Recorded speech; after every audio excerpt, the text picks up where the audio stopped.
This podcast is brought to you by the School of Advanced Study, University of London. All of our podcasts are available from our website, www.sas.ac.uk.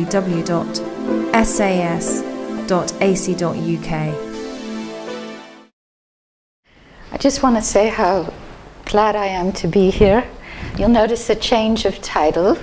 My original title, sort of lumbering title, if there ever was one, was sent off in the midst of a transatlantic move. As you heard, I just moved last year from California to the UK.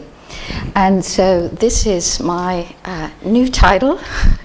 And here's what I'm going to talk about today.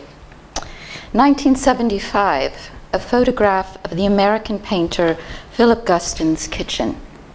And just to give you a quick overview of Philip Guston's art, I'll show you a few works. And just to let you know, Guston's career spanned 5 decades. This is Maintaining America's Skills, a mural that Guston created in 1939 for the American World's Fair. It was voted by visitors at the fair the best mural out of 400 at the fair. And this sort of stylized, abstract style of the figures here, of the laborers, is already from more of a naturalistic kind of style that Guston had in his youth. He painted since the age of 15 and was very much inspired by the artists of the Italian Renaissance, as I'll go on to tell you. This is 1959. It's called Painting, and it's over 5 feet by 5 feet. So you can imagine a painting my height and equally broad. Guston's abstraction was celebrated and included in the very well-known show New American Painting of 1958, which traveled through Europe before coming to the Museum of Modern Art in New York. This painting hangs in the Museum of Modern Art in New York. In 1970, Guston showed new work like this at a notorious exhibition at the Marlborough Gallery in New York. This is called A Day's Work. Critics who had celebrated his New York school style, meaning his abstract expressionist style, didn't know what to make of this, didn't know if it was a joke on them, didn't know what it was. Willem de Kooning came up to Guston at the Marlborough Show and embraced him and said, "You've done it. What you've given us is freedom. Freedom that is from the iron grip of Clement Greenberg and company and the New York School and Abstract Expressionism." Critics, you can imagine, were completely against this. It was as if Guston had left the church. And after all of these critical accounts were published and de Kooning and Guston met up one day, de Kooning said, "What do they think we are, a baseball team?"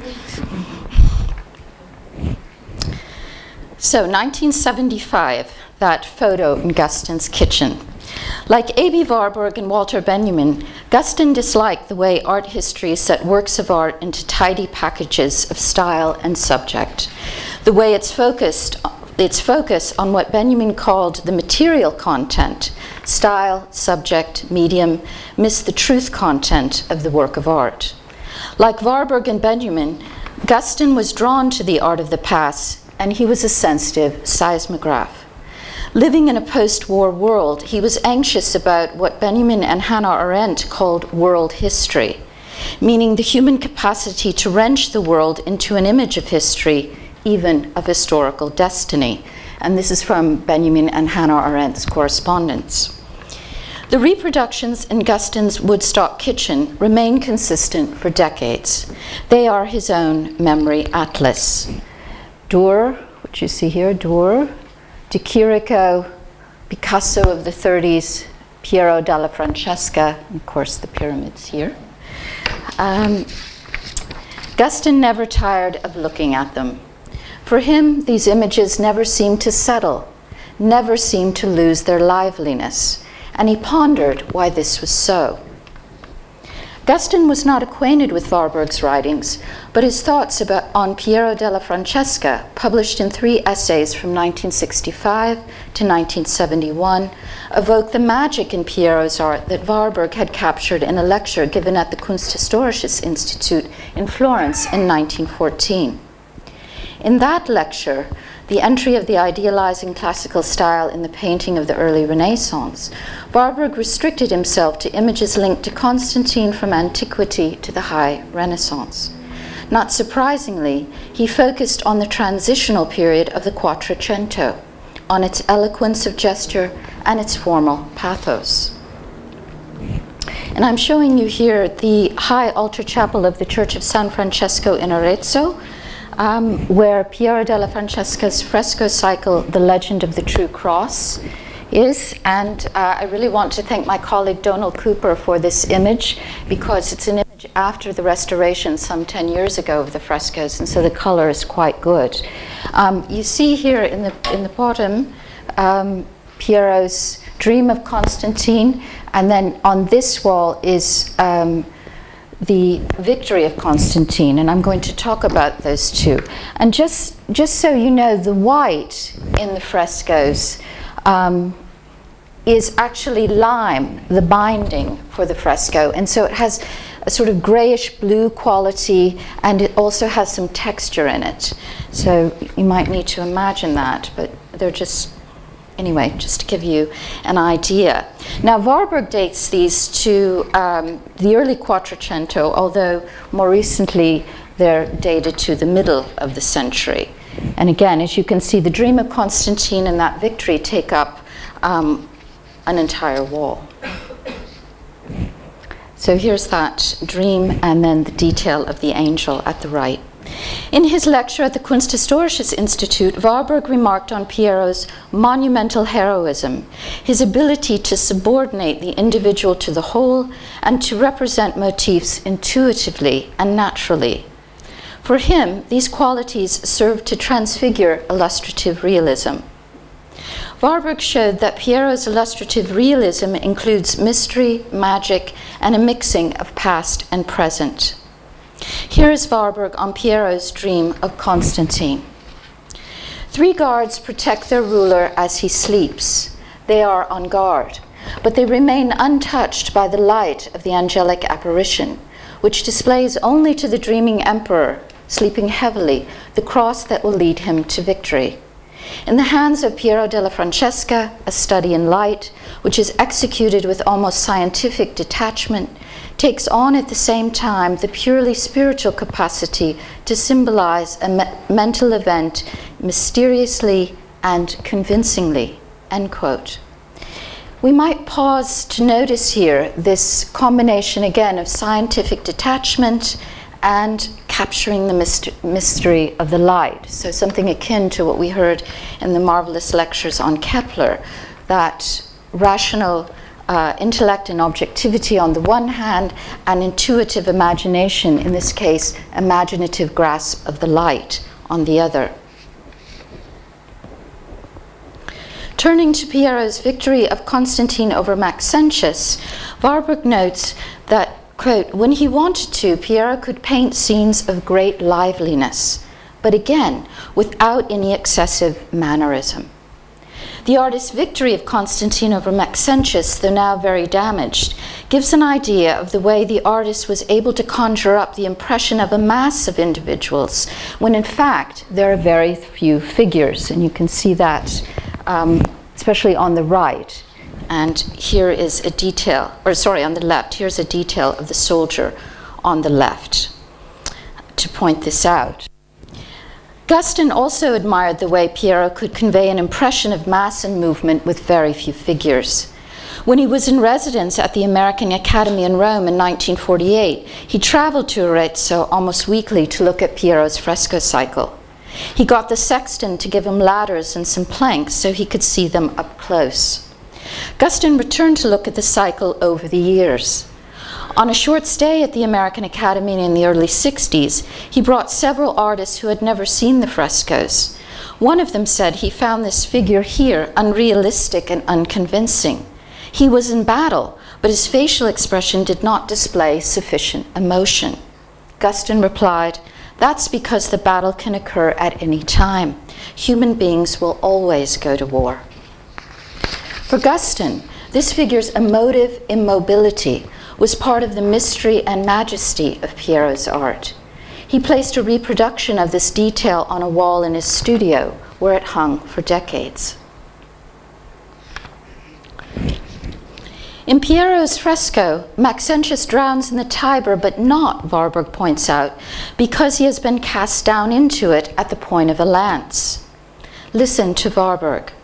The magical vision of the small cross that, almost dispassionately, Constantine holds with his almost straight outstretched arm, and I hope you can see that, has put Maxentius and his companions into a panicked fright. Not even the few armored riders behind the emperor need to engage in battle. The aura of the magical sign suffices alone. End quote. In customary fashion, Warburg fixed on a detail in the fresco and he unraveled its significance. Piero was the first to include a contemporary figure in the picture of Constantine's victory. This figure, which you see holding the cross, the Byzantine Emperor John VIII Palaiologos, truly had every right to be in the picture. As Warburg explained, he had come to the West at that time, bringing with him the dignitaries of Eastern Christianity. They and the emperor were hoping, vainly, to heal the schism in the church at the Concilia of Ferrara and Florence in 1438 and 1439, respectively, in order to persuade the West to become an ally against the powerful Turks. And of course, these dignitaries of Eastern Christianity also appear in the background of Piero's baptism, just down the street here in the National Gallery. Warburg confirmed this identification by showing his audience Pisanello's medallion of John Palaiologos, which you see here on the right, upon which one can recognize, quote, in the dress and facial expressions of Piero's image, the tragic figure of the Greek emperor, end quote. And of course, the tragic events that Warburg is referring to here are those that led to the Turkish conquest of Constantinople in 1453 and the organization of a crusade in an attempt to revive the forces of Christianity.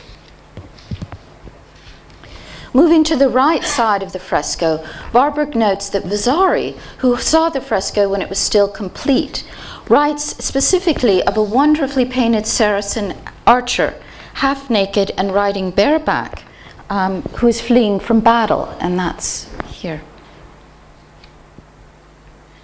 And here he is here.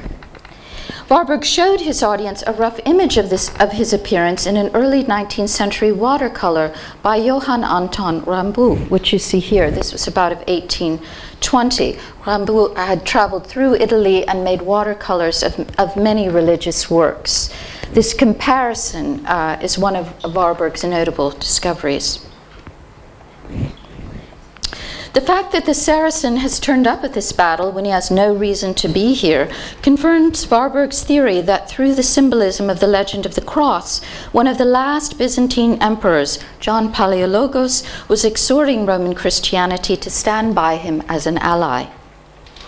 The fleeing Saracen more than confirms Warburg's theory that Piero brought the Christian emperor of the Greeks, fleeing from the mighty Turks, to the minds of his contemporaries, however.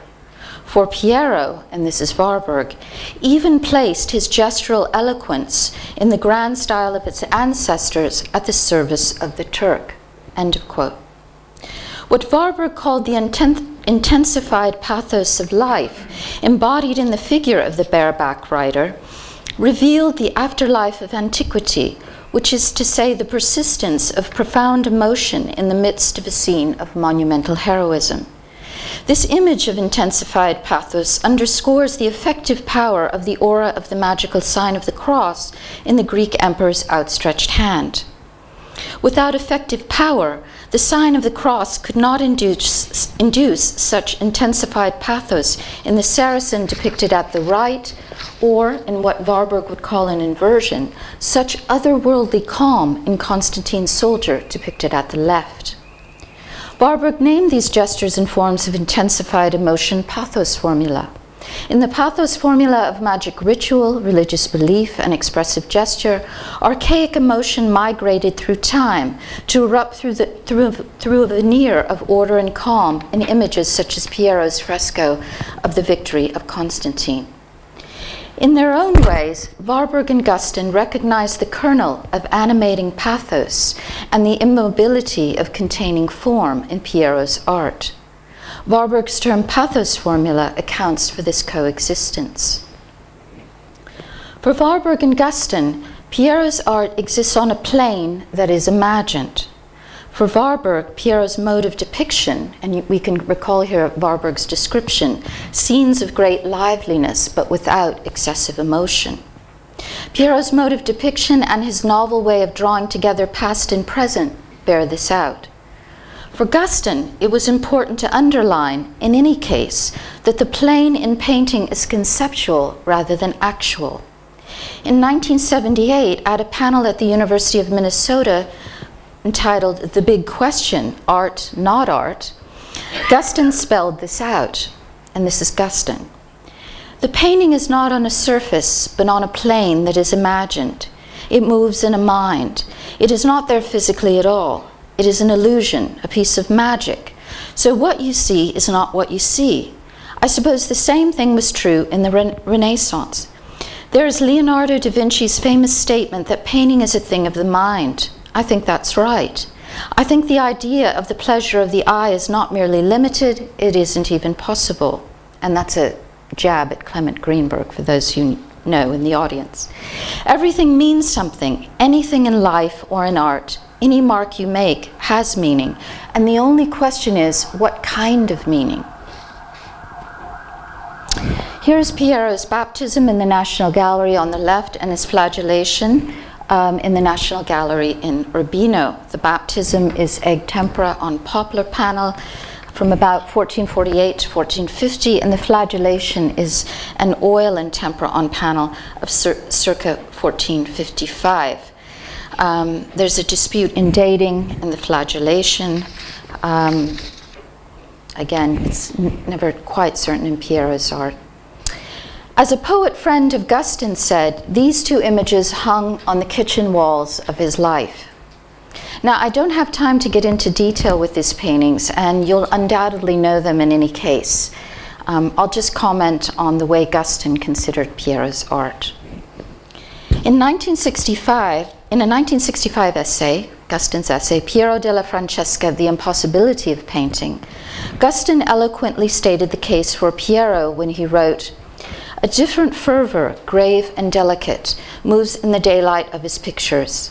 Without our familiar passions, he is like a visitor to earth, reflecting on distances, gravity, and positions of essential forms. Possibly it is not a picture we see, but the presence of a necessary and generous law." End of quote. The generous law that exists in art can never be given, Guston held, but only found anew each time in the making of the work. It is a law, too, which allows your forms, characters to spin away, take off, as if they have their own lives to lead. Unexpected, too, as if you cannot completely control it at all. End quote. The generous law in art positions the artist midway between what can be known and what can only be experienced. This is precisely where Warburg positioned the artist in a remark in a notebook in 1928. And in that remark, Warburg specifically positioned the artist between the chaos of suffering excitement and the cool consideration and estimation of things. And again, we have that twining of knowing and unknowing, reason and intuition, imagination and reason. Seeing the world as if for the first time, Guston notes that Piero paints without manner, like a sign painter, he says, which is to say that he paints as if he is the first painter. The gesture of seeing and putting paint to surface, as if for the first time, is encoded as an engram in his art. Seeing and painting as if for the first time, Piero's brief concerns where to place forms, that is, how to make congruent the plane of imagination and the plane of the picture's surface. Where can everything be located, Guston asks, and in what condition can everything exist? In the baptism of Christ, we are suspended between the order we see and an apprehension that everything may again move, and yet not. It is an extreme point of the impossibility of painting, or its possibility, its frustration, its continuity, end quote. What Guston calls this anxiety or tension in Piero's art between order and movement is what Warburg's term pathos formula aims to capture. In the flagellation, Guston goes on, his thought is diffuse. Everything is fully exposed. The play has been set in motion. The architectural box is opened by the large block of discourses to the right, as if a door were slid aside to reveal its contents. The flagellation of Christ, the only disturbance in the painting, but placed in the rear, as if in memory. The picture is sliced almost in half, yet both parts act on each other, repel and attract, absorb and enlarge one another. At times, there seems to be no structure at all, no direction. We can move spatially, as in life, end quote.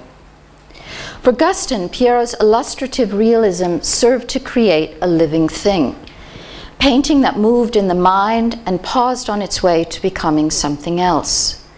This gave the painting both life and continuity. It existed as if from an elsewhere, and the partial doubt of the final destiny of its forms drew it into an unknown future. This is Guston's painting Duo of 1961, today in the Guggenheim Museum. By the late 50s, Guston was moving away from the style of the New York school of so-called abstract expressionism. His exhibition at the Jewish Museum in New York in 1966 was hung with big paintings like Duo of 1961. And again, this is a little bit over 5 feet by a little bit over 5 feet. These paintings exhibit Guston's preoccupation with form and how to locate the form you're making. Working wet on wet, as in fresco, the form has to emerge or grow out of the working of it. For Guston, this is as if being the first painter, as if seeing the form for the first time. As in Piero's art, the brief concerns how to make congruent the plane of imagination and the plane of the picture's surface. And all the gray that you see here are actually erasures, where the painting was scraped down, erased, and then painted over. So that almost in an archaeological sense, the painting is a record of where forms emerged, where they had been, and where they gripped the picture's surface. In Duo, of course, he's working here with a balancing forms, how the energy of one form works off the energy of another, how they intersect, and with a rhythm of color and form on the picture's surface. And this is something he found in Piero's art. Piero, the architect, was able to convincingly show forms in space, as well as create a rhythm of form and color on the picture's surface. And this may be why Piero's art was heralded by certain modern artists like Guston. By the end of the 60s, Guston had created hundreds of small panels on masonite. Here are two of the small panels, Untitled on the left and First Book on the right. So he's really hunkering down now in these small panels, creating hundreds of them in order to really working at these relationships of form and space and color and so on. It's the unsettling of the image that Guston wanted. By an unsettled image, he meant a living thing. An image that feels as if it's lived, he said. A picture that, as he put it, has lived a long time everywhere else, lived in me, lived in previous paintings of mine, and now in this picture it's in a new and very particular situation. It's its freedom from inertia, you might say, end quote. Guston wanted pictures that don't care about the sympathy you have for them. All the art lovers in the world could march off a cliff, he said, and they would still be there, living, changing each day. One day in the late 70s, Guston scribbled, "If I speak of having a subject to paint, I mean there is a forgotten place of beings and things which I need to remember. I want to see this place. I paint what I want to see," unquote. To paint this forgotten place of beings and things was to see as if for the first time. It was also to make visible what had been forgotten. What kind of meaning was there in picturing what had been forgotten? In 1977, in the New York Review of Books, Guston read an essay on Walter Benjamin by Charles Rosen that set off a current of recognition. Rosen's enduring essay, The Ruins of Walter Benjamin, introduced Benjamin's concept of allegory and his general ideas to an American audience.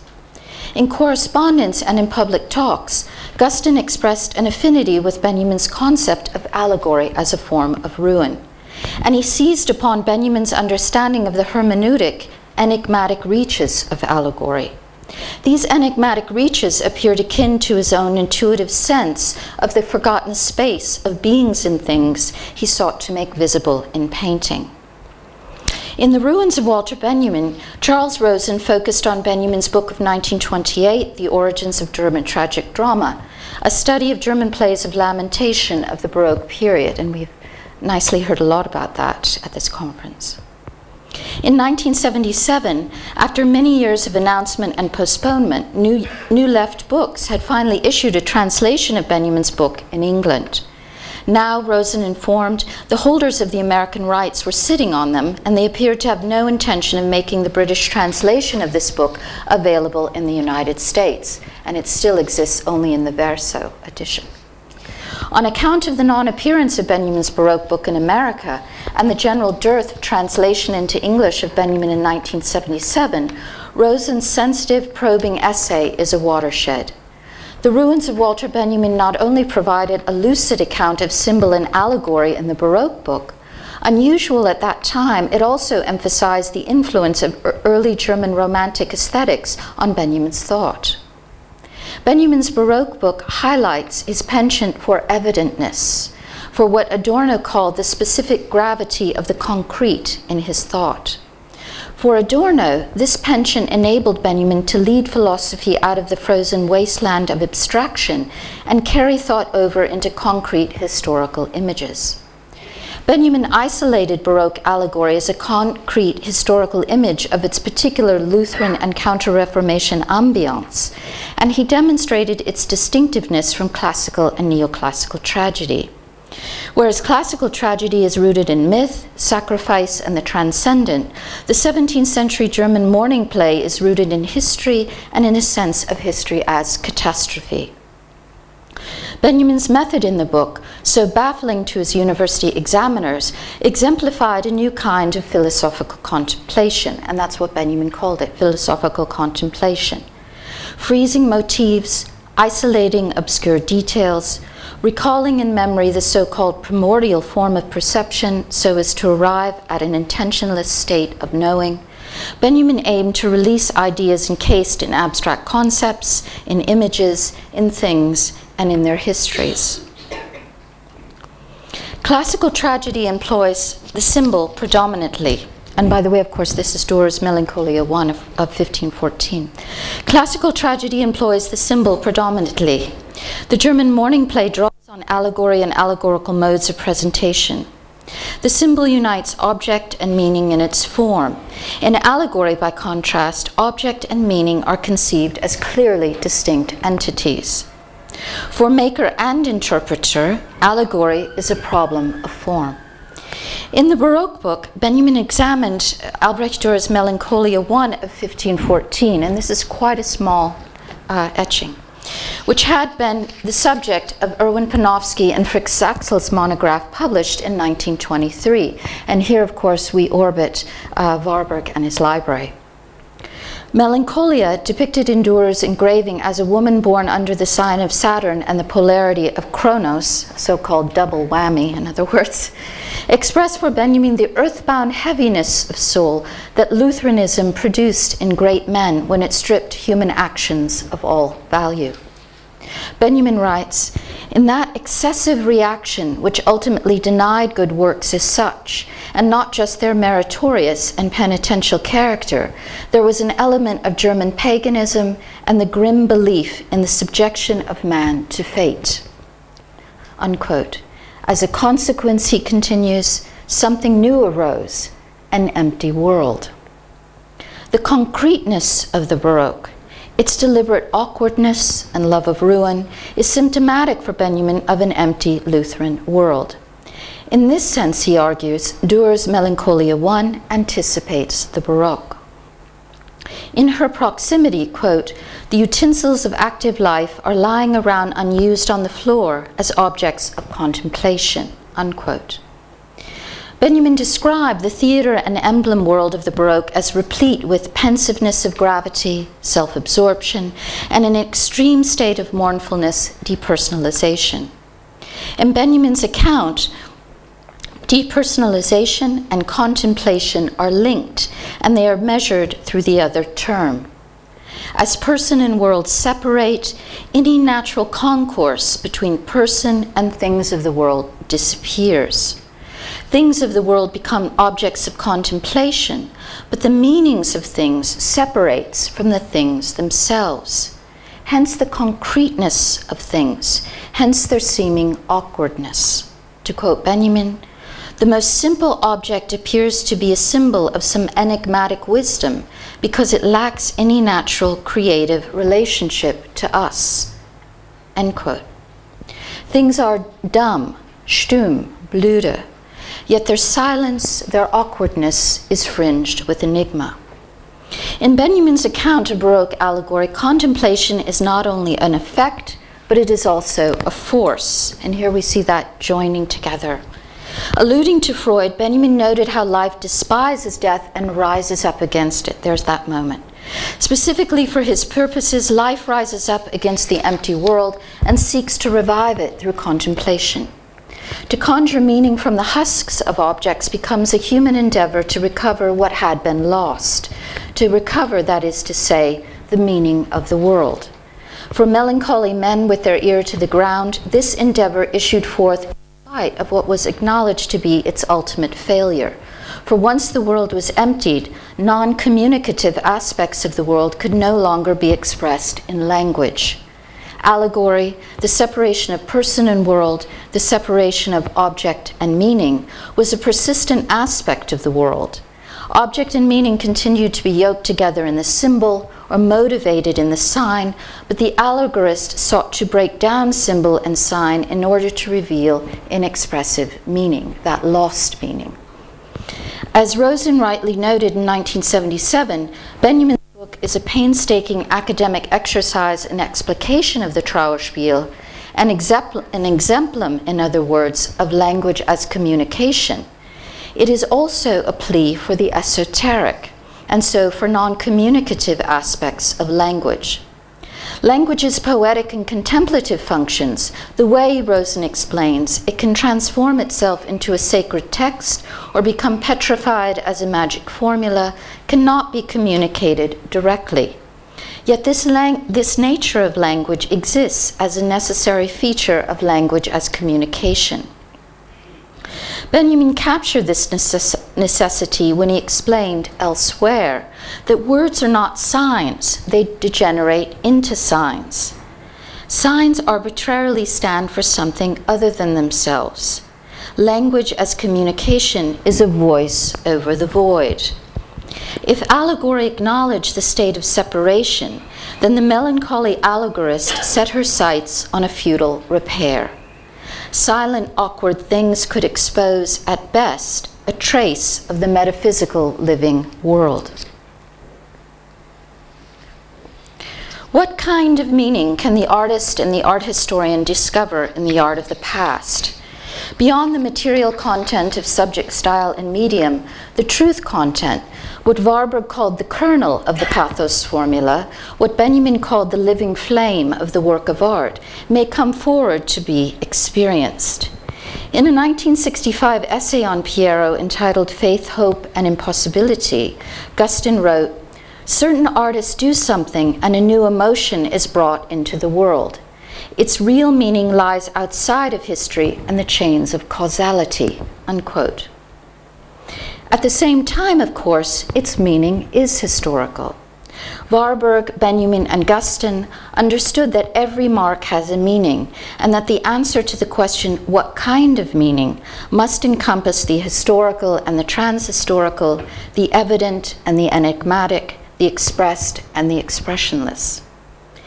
And just on this, I should point out that, or would want to point out that on panels, Guston was often heard as quoting Paul Valéry, who said, "A bad poem disappears into meaning." Although the mystery of Piero's art persists into the present, his painterly ideal is historical. For Guston, given the state of the post-war world to which his art was involved and from which it drew its energy and potency, this painterly ideal was also impossible. At the Big Question Not Art conference, he expressed this unequivocally, and here comes an aesthetic judgment. Lousy art is that art which pretends to have ideals as if the end of the world isn't coming, you know, as if humanity is going on forever and these ideals are going to exist forever, unquote. And yet, the past is not past. The past may come forward into the present to be experienced.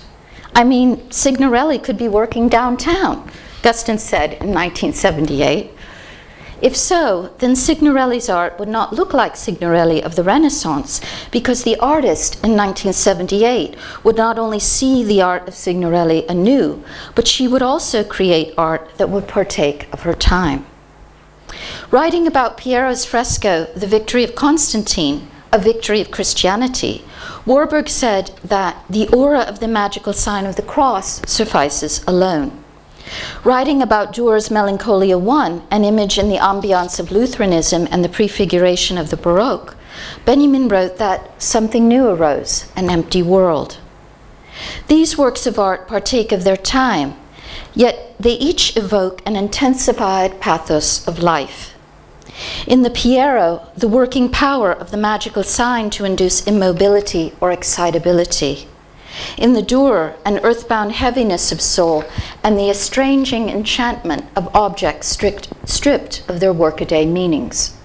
For Guston, the intensified pathos of life in these works of art may be what made them never settle, never lose their liveliness. And this, by the way, is the detail of the Piero that Guston had in his studio. Now I'll conclude. Warburg and Benjamin did not conceive of chronological time as points in time, but as spaces of experience in which the discontinuous and the untimely may appear. As a consequence, Benjamin wrote in 1923, there is no such thing as art history. Guston also railed against periodization in the historical schools in the history of art, since, quote, the position of the work in question is related to works of the same category, unquote. Beyond the positioning of the work of art in relation to works of its time, there exists a concordance of past, present, and future through intensive links. In Guston's Memory Atlas, Piero evokes the sensation of being the first painter, of seeing the world as if for the first time. Durer's Melancholia I tells of an historical condition of the inability to do so. Guston's Teapot on the right, Guston desired to be the first painter in a fallen world. The artist's Teapot on the right, awkward, obdurate, quivers with damaged life. Can historical explanation include the outer limits of analysis? Can historical interpretation capture the full texture of aesthetic experience? Warburg's understanding of the pathos formula as the gesture that bears and transmits archaic emotion in art, and Benjamin's conception of allegory as a making way for the fleeting appearance of the non-communicative in language and art, arise at the limits of interpretation, in the interval between what can be known and what can only be experienced. For Guston, too, this was where art resided. It doesn't occur to many viewers, he said in 1978, that the artist often has difficulty accepting the painting himself. You see, I look at my paintings, speculate about them, they baffle me too. That's all I'm painting for. Thank you for your attention.